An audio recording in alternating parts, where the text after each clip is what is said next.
Y en este buen ambiente maravilloso, voy a pedir al hermano Marcos que pida al Señor no por la palabra, sino por el vaso que ofrece, con el fin de que las personas que están presentes no les hagan perder su tiempo. Por favor, adelante.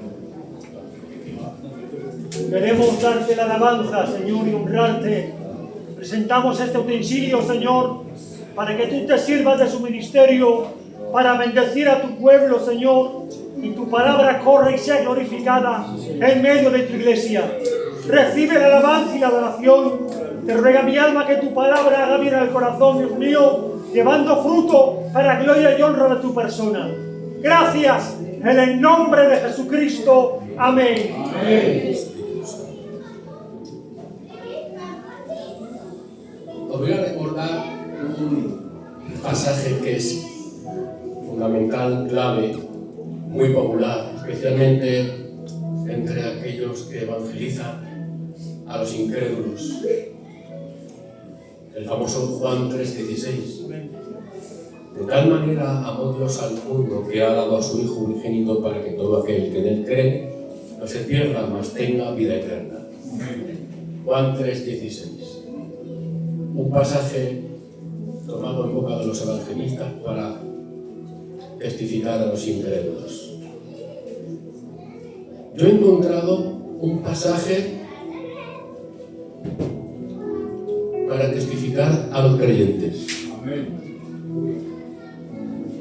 Con un detalle para que nuestra memoria capte. Hemos hablado de Juan 3:16, pero les voy a hablar de 2 de Timoteo 3:16. ¿Os acordáis? Juan 3:16, para testificar a los incrédulos. 2 de Timoteo capítulo 3, versículo 16, para evangelizar a la iglesia. Dice, en el nombre de Jesucristo, dice 3:16, según de Timoteo, dice: toda la escritura es inspirada por Dios y útil para enseñar, para redarguir, para corregir, para instruir en justicia, a fin de que el hombre de Dios sea perfecto, enteramente preparado para toda buena obra. Como es corto, ustedes me dan el permiso, ¿vale? Toda la escritura es inspirada por Dios y útil para enseñar, para redarguir, para corregir, para instruir en justicia, a fin de que el hombre de Dios sea perfecto, enteramente preparado para toda buena obra. Podemos tomar asiento.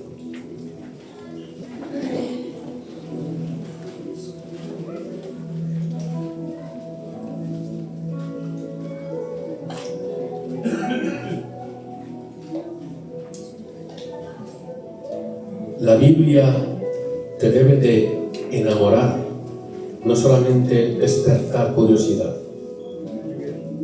Y cuando digo de enamorar, porque es una vez y para siempre. Porque la palabra del Señor, la Biblia, como acabo bien de recitar, nos instruye para todos los ámbitos de la vida. Para el soltero, para el matrimonio, para el joven, para el anciano, para el niño, para el hombre, para la mujer. La palabra del Señor, así como Él, es omnipotente, porque es la palabra de Dios. Amén. ¿Sí o no? Amén. Si damos un paso para tratar de encontrar solución a las necesidades personales, espirituales, al margen de la Biblia, hemos comenzado con mal pie. Hemos comenzado con mal pie si tratamos de encontrar solución a las cosas, si lo hacemos al margen de la Biblia. Confiados a causa de nuestra torpe naturaleza. Confiados, puesto que la palabra del Señor dice: no seáis prudentes, no seáis confiados en vuestra propia prudencia, es decir, en nuestra propia experiencia, Dicho de otro modo, olvidándonos, manteniendo al margen las directrices del Espíritu Santo, la dirección de Dios.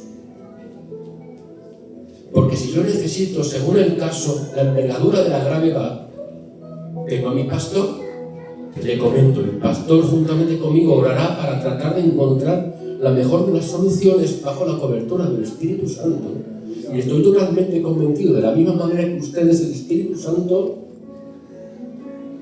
transmitirá a través de la capacidad y de su cobertura la solución a lo que yo estoy pidiendo, a lo que yo estoy necesitando, por lo cual nosotros estamos orando. Luego se estaría cumpliendo Mateo 7:7, que dice: pedid y recibiréis, buscad y hallaréis, llamad y se os abrirá, porque todo aquel que pide recibe, todo aquel que busca halla, todo aquel que llama se le abrirá la puerta. Acción y repercusión, porque hay cosas que corresponden a nuestras actitudes, porque las que están fuera de nuestro alcance, evidentemente es Dios quien tiene el control de todas las cosas. Si la barca está siendo zarandeada a causa de una tormenta, desde luego la tormenta no estaba en manos de los discípulos. Entre tanto iban cruzando aquel mar que todos nosotros sabemos de lo que estamos hablando. Estaba fuera del alcance de los discípulos, estaba fuera del control. Y todo lo que está fuera del control de la capacidad humana, psicológicamente produce un temor por naturaleza, que es el mecanismo del miedo y del temor. Y el mecanismo del miedo y del temor, como hemos dicho muchísimas veces los predicadores, paraliza. Y al paralizar se evita tomar decisiones que se deben de tomar bajo la dirección del Espíritu Santo. Amén. ¿De qué dirección estamos hablando? Os testifico a través de lo que está escrito en 2 de Timoteo, capítulo 3, versículo 16. Toda la Escritura es inspirada por Dios y útil para enseñar, para redarguir, para corregir, para instruir en justicia, a fin de que el hombre de Dios sea perfecto, enteramente preparado para toda buena obra. Recuerdo a un hombre, de la misma manera que ustedes, el famoso Saúl. Saúl no fue escogido por el pueblo, ustedes lo saben, fue escogido por Dios. El pueblo pidió rey, pero el rey lo procuró Dios, lo escogió el Señor, envió a Samuel y Samuel ungió a Saúl. Es decir, que fue Dios. Luego Saúl, ustedes ya conocen la historia, que empezó de una manera muy humilde, tanto que se escondía, para después acabar en la manera fatal que todos conocemos, esta triste historia. Porque se puede empezar en el espíritu y terminar en la carne. ¿Por qué? Pues desde luego es a causa de las decisiones que toma uno. Porque si Saúl, en lugar de encontrar, buscar y explotar sus recursos en sus intereses egoístas, hubiese invertido todo ese tipo de potencial en lo que es la voluntad de Dios, desde luego, aquel hombre que gritaba: Hijo de David, ten misericordia de mí, hubiera dicho: Hijo de Saúl, ten misericordia de mí. Porque el propósito de Dios no lo interrumpe nada sino a uno mismo, ni siquiera el diablo, que el Señor lo reprenda.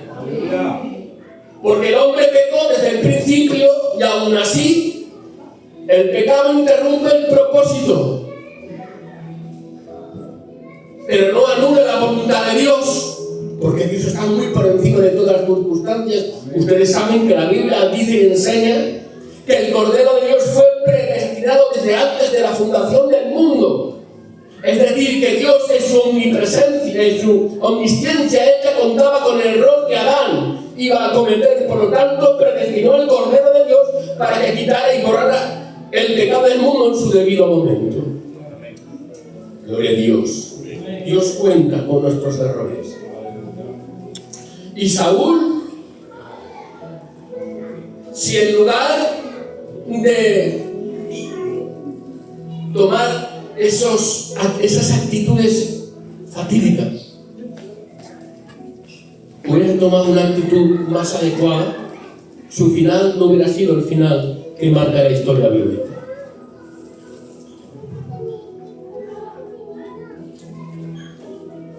Porque este hombre necesitaba dirección y él buscaba éxito. Apúntate esa.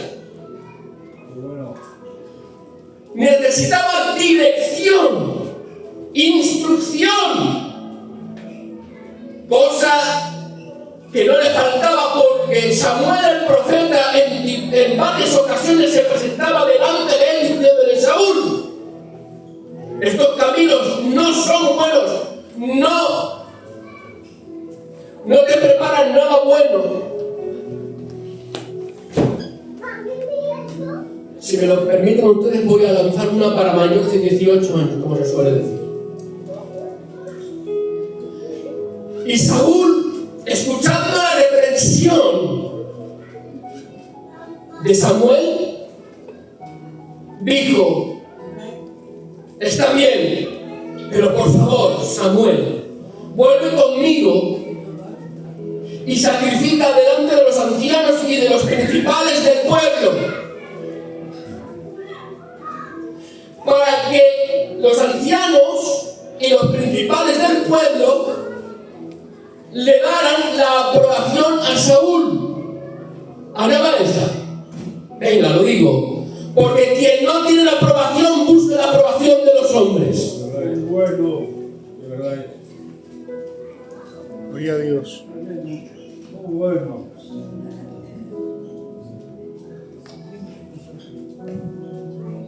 Quien no tiene la aprobación de Dios busca la aprobación de los hombres.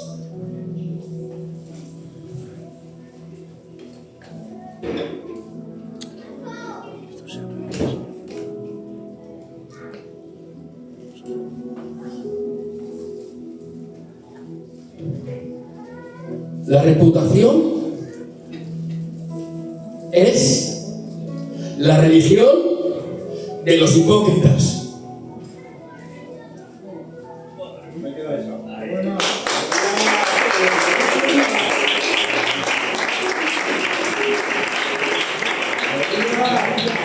No aplaudes, no aplaudes.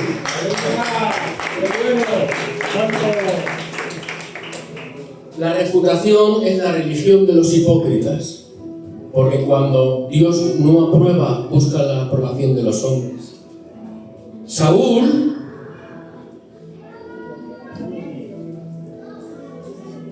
tuvo oportunidad de hacerlo bien, no se pudo haber quejado en su momento. Me viene a la cabeza en estos instantes un hombre al que la Biblia llama rico. Corregidme, por favor, vosotros que estudiáis. No tiene nombre que yo sepa, dice rico. Sin embargo, Lázaro sí tiene nombre.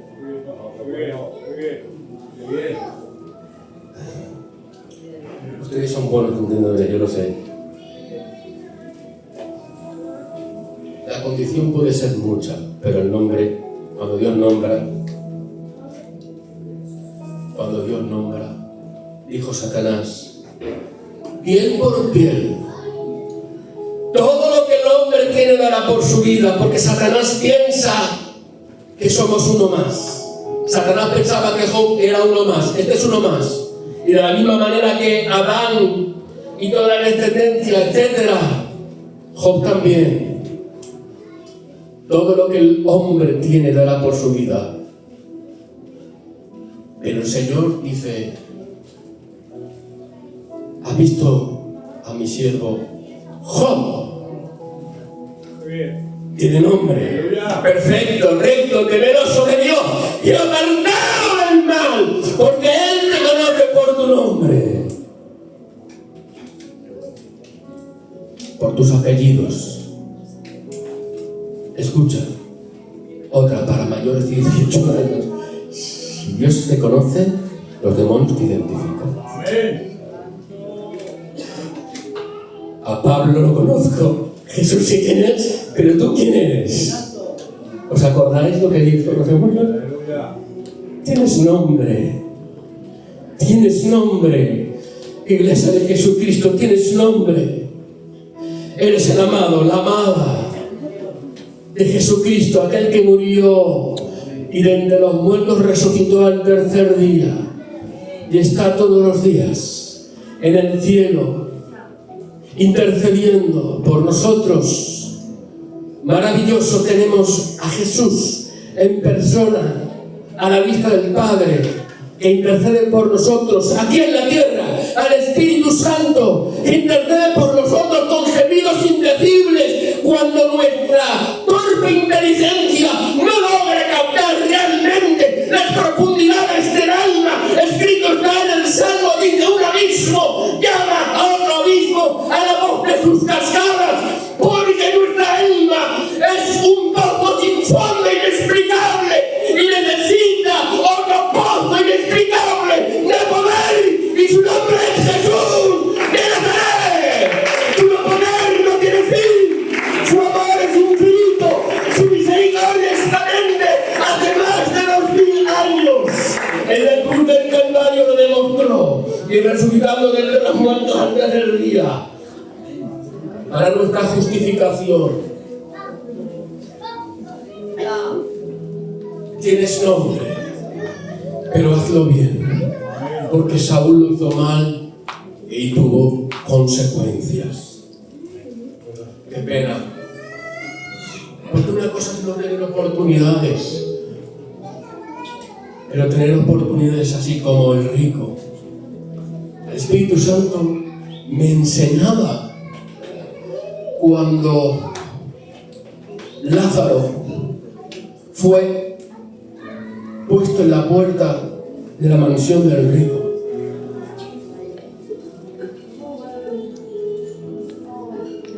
Porque Lázaro es griego el nombre y significa Dios ayuda. Y en hebreo, Eleazar, ayuda de Dios, es lo mismo. ¿De acuerdo? Y es hasta sarcástico. Paco, si te paras a pensar, Dios ayuda. No tiene ni casa, no tiene a nadie, está tirado. Y para colmo tiene una enfermedad que tienen los perros. ¿Dios ayuda? ¿Acaso Dios se está burlando? No, ¿verdad? Sin embargo, mira, porque realmente el pobre no era Lázaro, el pobre era el rico. ¿Lo entendemos? Cada vez que este hombre se topaba con él en la puerta, los mandamientos del Señor venían a su mente y los ignoraba. Son 10 los mandamientos, pero el Señor, entendiendo que somos torpes de memoria, los ha condensado en 2. El primero, amarás al Señor tu Dios por encima de todas las cosas. Y el segundo es semejante: amarás a tu prójimo como a ti mismo. Sin embargo, este hombre lo veía y pasaba y lo ignoraba. Amarás a tu prójimo como a ti mismo. Y se hacía sueco, pasaba de largo. Lo veía: amarás a tu prójimo como a ti mismo. Y cometía ese pecado deliberadamente. Y una vez en las entrañas del tormento, y viendo a aquel hombre Abraham, le dijo: atención a esto, que yo sé que lo van a recordar, pero presten atención, por favor. Le dice: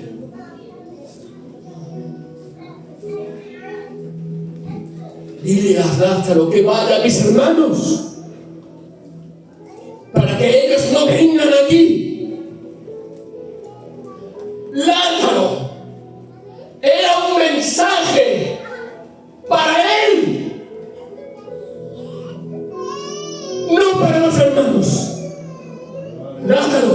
no era el mensaje para los hermanos, era para ti, no para ellos, para ti, para ellos no. El mensaje era para él. Lo entendemos. El mensaje no es para los demás, es para mí. Amén, aleluya. El mensaje es algo tan particular e intransferible que cuando predica el pastor, el obrero, el candidato o el Espíritu Santo nos muestra el mensaje, es algo particular, celosamente mío, para llevarlo a cabo, porque es útil para instruir, para redarguir.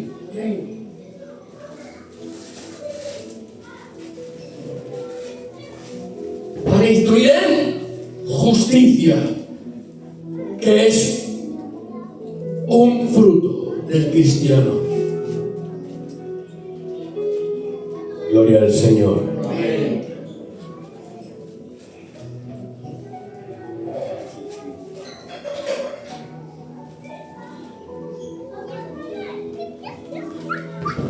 Llegará un momento en que Dios, así como de la misma manera ocurrió con las higueras, a una maldijo y a la otra le dio una oportunidad. ¿Está el Señor siendo injusto? No lo creo, porque Dios es bueno. ¿Por qué? Ustedes saben, pero lo recuerdo. Porque la higuera tiene dos tiempos: para dar higos y para dar brevas. A una la maldijo, pero a la otra vamos a darle oportunidad. No da higos, pero habrá tiempo que dará brevas, pero a otra ni higos ni brevas.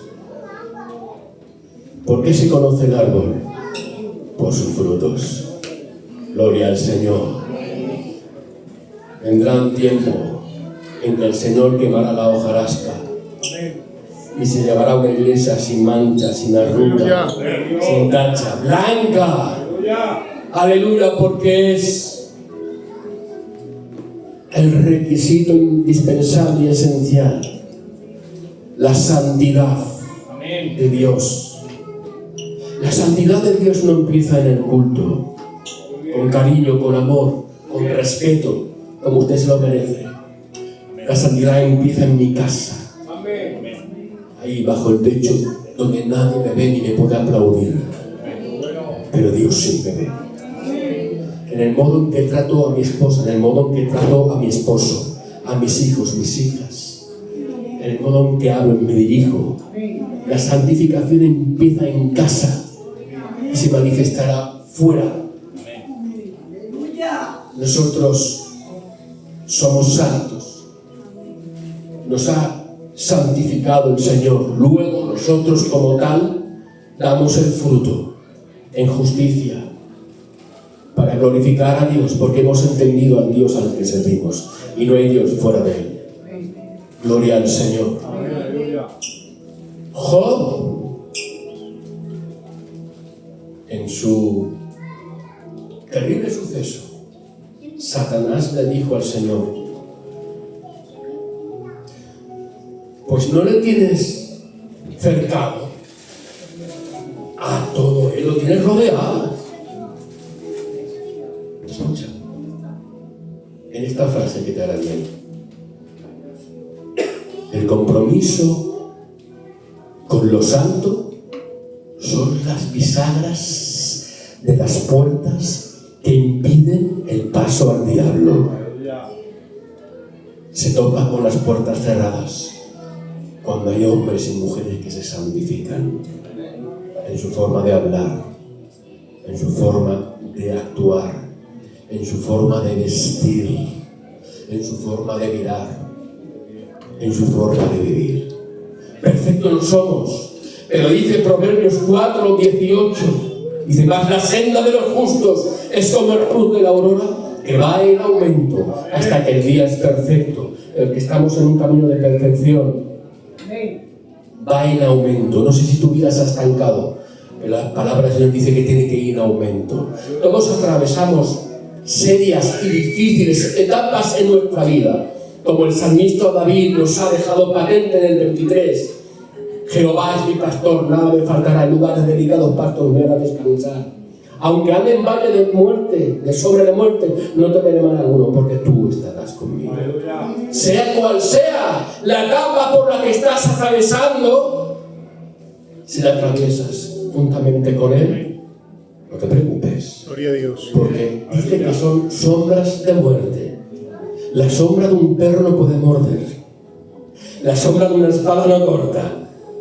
Sombra de muerte. Ni la mismísima muerte logra aniquilar a aquellos que hemos creído en Jesucristo, porque Jesucristo es la muerte de la muerte, es la resurrección de entre los muertos. Y nuestra esperanza no es como aquella esperanza fútil, inservible que tiene el mundo, porque el mundo no entiende, porque cuando llega la muerte, ahí se acabó todo. Permítame la expresión, se van de cabeza contra la pared, porque no entiende, pero nosotros sí, los entristecemos por un momento, pero hemos entendido que el peso de las aflicciones del tiempo presente no tiene comparación con la gloria venidera que en nosotros un día ha de manifestarse, porque el que es, el que será, vendrá y no tarda. No tengamos por tardanza, porque así de la misma manera que tú te quieres salvar, hay otros que quizás hoy no lo han recibido, pero mañana lo recibirán, y Dios, que es omnisciente, lo sabe y está esperando ese momento. Para aquellos que todavía no le han recibido, sabe que le recibirán mañana, pero habrá un momento que Dios, que lo sabe todo, dirá hasta aquí, y se terminará la dispensación, y vendrá la otra dispensación, que lo explique vuestro pastor.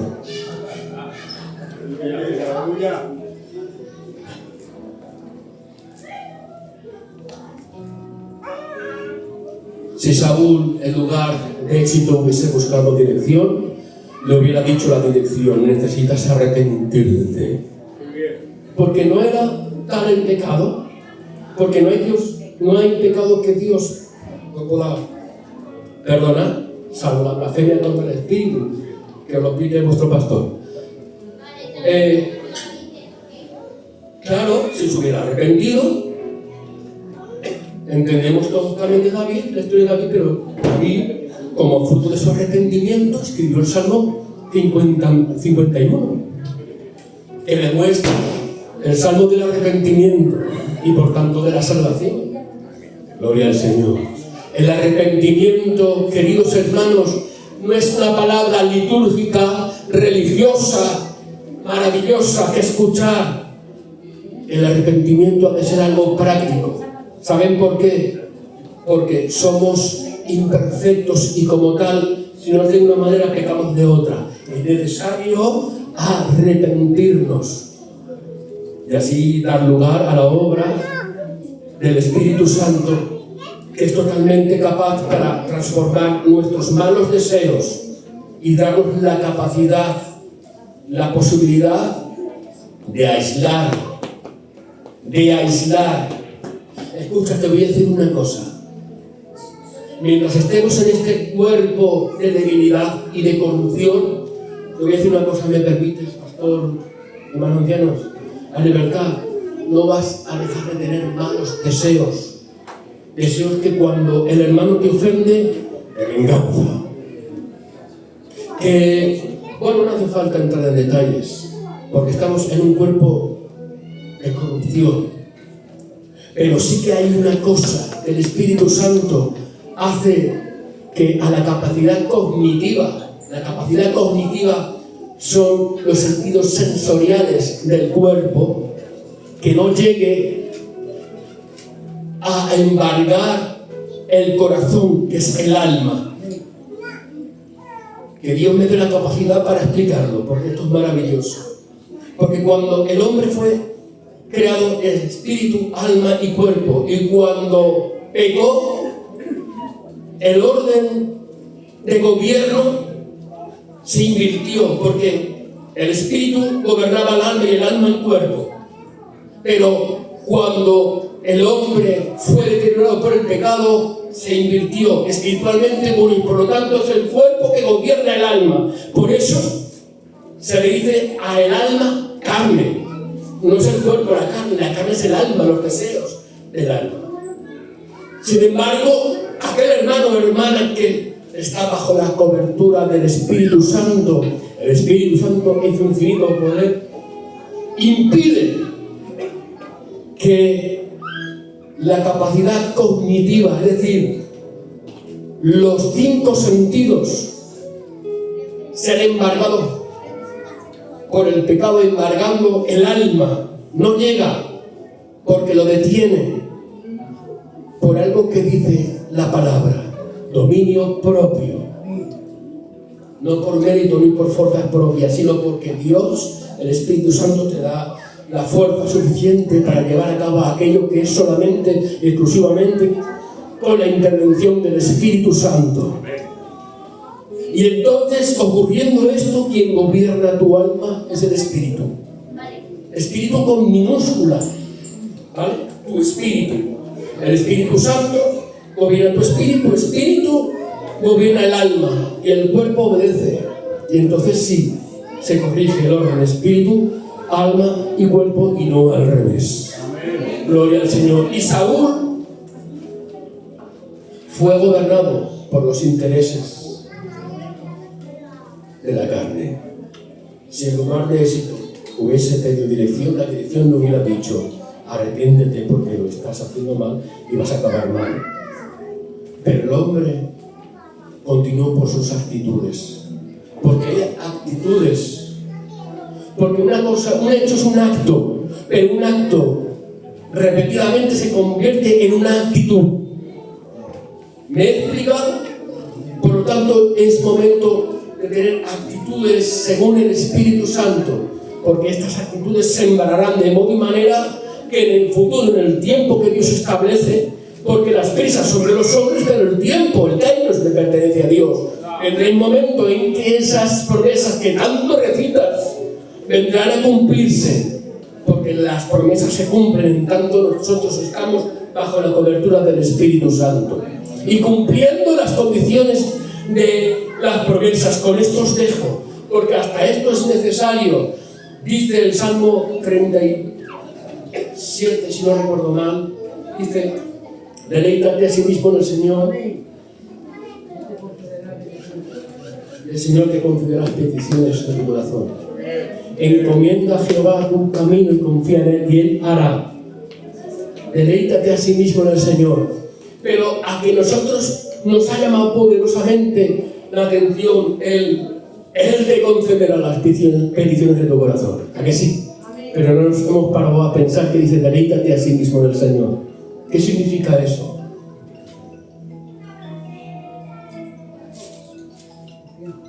La palabra deleite me lleva a Génesis, al huerto del Edén, porque la palabra Edén significa deleite. Porque el deleite para el ser humano no se basaba en las provisiones de Dios, ni en toda la capacidad como virrey y representante de Dios en la tierra. El deleite del ser humano era esencialmente en la comunión con Dios. Por lo tanto, volvemos al Salmo. Teniendo claro este concepto, dice: deleítate a sí mismo en el Señor. Es decir, sé cuáles sean las circunstancias que te rodeen, deleítate en la comunión con el Espíritu Santo, y es entonces que se cumplirá, y Dios